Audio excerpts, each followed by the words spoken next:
कि ब्रह्मा ब्याह की कहूँ लड़ाई और पंचो सुनना कान लगाए। वो यहाँ की बातें यहाँ पर रह गई और अब दिल्ली के सुनो हवाल। पृथ्वीराज दिल्ली का राजा और बीड़ा दिया खेत में डाल। जो कोई जीते बना फलों को और गांव जगीरे दू बतलाए। और शीश उतारे जो ब्रह्मा को और कंचन कड़े देऊं पहनाए। वो इतनी सुनकर पृथ्वीराज की और घबरा गए सभी सरदार। और जो नाम सुने मलखे का और कब्जा छूट जाए तलवार। और जो नाम सुने ऊदल का और हौला बैठ पेट में जाए। जो नाम सुने सैयद का उसका कांप कलेजा जाए। और जितने सूबे बादशाह की और सारे बैठे शीश झुकाए। बहुत देर जब बीड़ा हो गई तो किसी ने पान चबाया ना।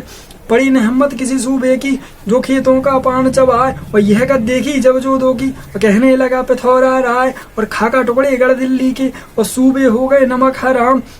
पर आलस आओ तुमको कोई लिया गया न तुमसे काम। अब जो काम पड़ा दुश्मन से सूबे सभी गए दहलाए। वो इतनी सुन ली जब धीरा ने और गुस्सा भरा बदन में जाए। और झपट कर उठा वह कुर्सी से और बीड़े को लिया चबाए।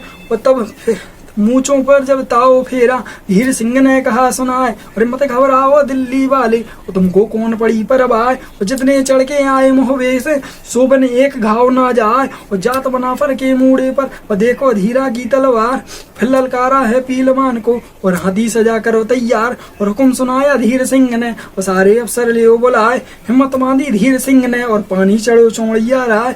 बोला बख्शी बादशाह से ओ महाराज पिथौरा राय। और जो सामान हुए खेतों का वह फिर सारा करो तैयार। और लड़ने जावे हम खेतों को और चाहे जान रहे फिर ना। तो ये मनमानी बादशाह के और हृदय में गई समाए कि बड़े लड़ैया हैं महोबे के और चौड़ा गौ खेत में हार। और वो नहीं छोड़ेंगे डोले को और चाहे लाख धरो अवतार। और उदल मलखे की गर्जों में और धीरा डटो खेत में ना। और नहीं है बस की कुछ पारत की और लड़के भागे जान बचाए। क्यों बैठे हो बेफिक्री में तुमको कुछ फिक्र है ना। और ब्याह बेला जो महोबे में सब चौहानी जाए न साए। और कहाँ गए शब्द बान तुम्हारे और क्या डूब गई तलवार।